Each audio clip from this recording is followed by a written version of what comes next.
Hola amigos, ¿cómo están? Acá estamos nuevamente para seguir hablando y recomendando sobre libros de política. ¿Sí? Hoy vamos a tratar el libro de César Jarolesky, ¿sí? El famoso Chacho. Este es el libro de Chacho Jarolesky. Hay otro camino.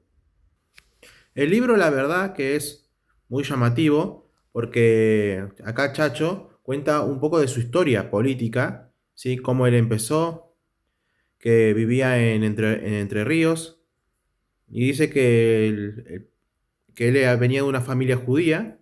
Entonces él se educó y dice que su primer cargo que él logró en la política fue la de director de Banco Central en el año 56, donde estuvo poco tiempo, unos 8 meses nada más, que fue durante el gobierno de la Revolución Libertadora. Después, él cuenta que estaba afiliado al radicalismo y que logró ser electo diputado provincial de Entre Ríos por el departamento Victoria en el año 58 hasta el 62. Recordemos que eso a nivel nacional era el gobierno de Frondizi, pero a nivel provincial era otro.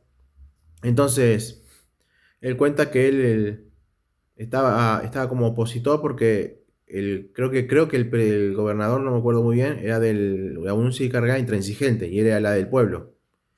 Bueno, entonces él cuenta su experiencia como diputado provincial de esos 3 años, casi cuatro que tuvo este gobierno, y que de nuevo fue electo en el año 63 para diputado provincial por el mismo departamento donde él vivía, el Victoria. Entonces ahí él cuenta que había sido electo el gobernador Conti, pero que tenía una desventaja. Él había sido electo junto a otros 9 diputados provinciales más, o sea, eran 10 diputados del radicalismo, mientras que la oposición eran 18, ¿sí? Contando que eran de 3 o 4 partidos diferentes, pero la oposición era mayoría en la Cámara de Diputados provinciales. Y en la de senadores sí tenía mayoría el radicalismo. Y bueno, él cuenta que a pesar de que era oficialismo y eran pocos en esa Cámara de Diputados, él cuenta que logró un buen diálogo con los opositores, pudieron probar leyes que eran importantes para la provincia, ¿sí? Entonces ayudó mucho al gobernador Conti. Bueno, entonces él como presidente del bloque, que había sido elegido, tenía esa responsabilidad de que los proyectos salgan, tener buen diálogo, ¿sí? Tanto con la oposición como dentro del partido para que no haya peleas. Muy interesante. Entonces, bueno, después él cuenta que en ese momento él pertenecía al grupo interno llamado Unionismo, perdón, que era un sector del radicalismo que seguía las enseñanzas de Marcelo de Alvear, Torcuato de Alvear, ¿sí? Que fue presidente del año 22 al 28, ¿sí? Que era un radical de pensamiento liberal, ¿sí? O socioliberal, como quieran llamarlo. Entonces, él estaba en ese grupo y iba avanzando. Pero dice que de repente empezó a aparecer una imagen dentro del partido que empezó a mover, podría decirse los hilos, que era la figura de Raúl Alfonsín, que venía de ser un diputado nacional, ¿sí? Un hombre nacido en Chascomús, y que quería ser presidente de la nación. Entonces, mientras Jarolesky era diputado provincial, Alfonsín era diputado nacional.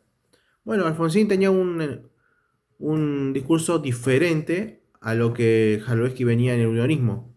Un discurso más socialdemócrata, más sobre los derechos, más sobre otras cosas.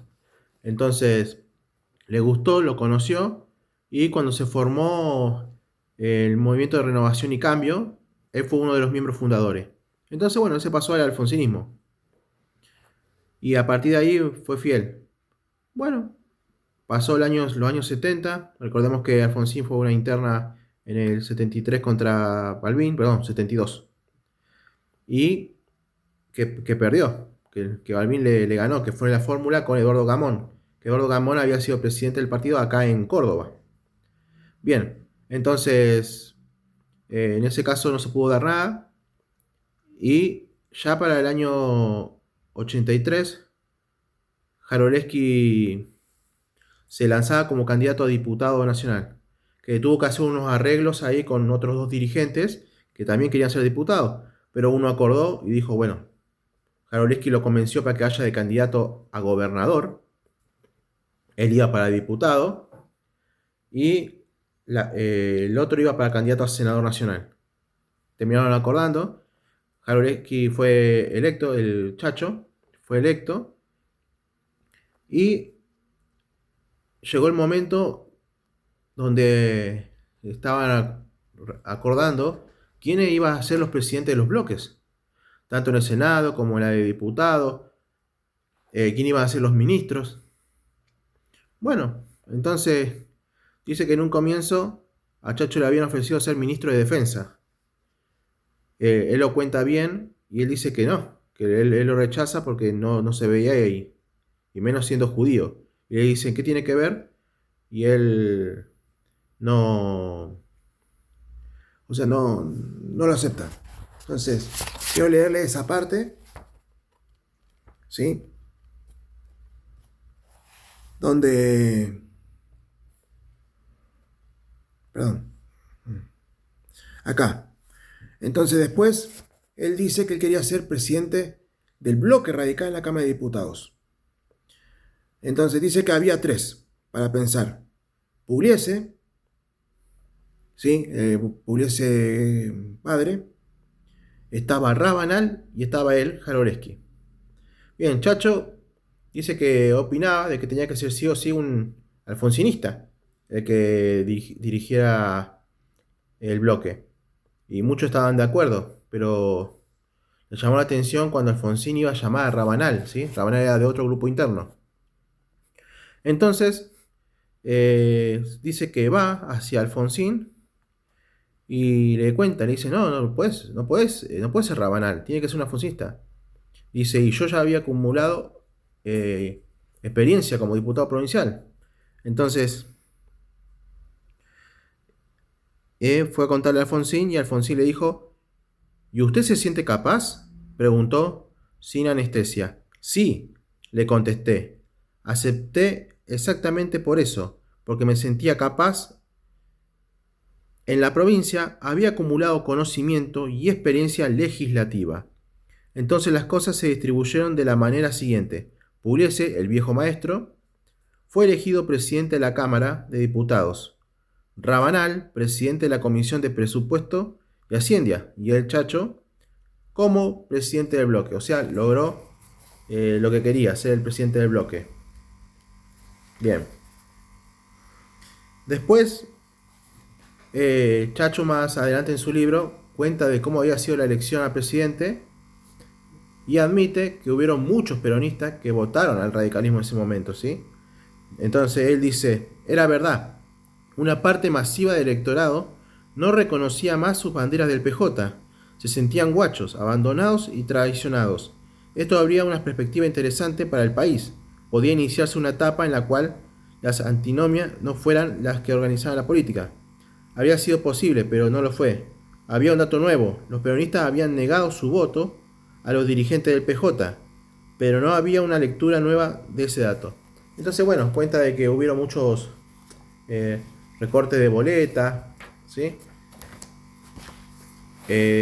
Donde, bueno, la gente ponía la boleta de Alfonsín para presidente, pero capaz ponía a diputados para su partido, para los peronistas. Bueno, entonces reconoce eso y después Chacho cuenta que, porque muchos dicen que Alfonsín no quería privatizar, ¿viste? Muchas cosas negativas que se hablan de su gobierno, pero Chacho cuenta de que sí quería privatizar a Alfonsín algunas cosas y que el peronismo se lo negó, ¿sí? Porque era mayoría en ambas cámaras. Entonces, él hizo todo el esfuerzo que pudo, se aprobaron muchas leyes importantes, que incluso se hablaba de reformar una constitución, donde Chacho cuenta que en el 85, cuando Alfonsín habla en Parque Norte sobre el discurso que dio, dijo, sí, hay que cambiar la constitución, y la opinión de Chacho era que había que tener una unicameral, o sea, una sola cámara. Pero bueno, no se podía porque la oposición no lo permitía. Y sí o sí tenés que tener mayoría cuando sos gobierno para poder lograr esa clase de cosas. Bueno amigos, este es el libro que yo les quiero recomendar. Es muy bueno, ¿sí? Tiene otras opiniones más. Por ejemplo, él cuenta cuando eh, después del gobierno de Alfonsín, que él, el año y medio que a él le quedaba como diputado, fue el presidente del bloque, pero esta vez de la oposición al gobierno de Carlos Menem. Y cuenta su experiencia, léalo, está muy bueno, se los recomiendo. ¿Sí? Además él cuenta de que después se fue a Buenos Aires, o sea, de Entre Ríos pasó a vivir a la ciudad de Buenos Aires y le hizo la interna al mismísimo de la Rúa, que de la Rúa ya había terminado su mandato como senador nacional y iba a ir como diputado. Y fue una interna y perdió, sacó solamente el 17%, mientras que de la Rúa sacó el 50 y algo, y el otro 27 lo había sacado Jesús Rodríguez. Bueno, esto es lo que de esto se trata este libro y cuenta otra experiencia como cuando estuvo en la convención constituyente y muchos más. Léanlo, es muy bueno. Un abrazo a todos.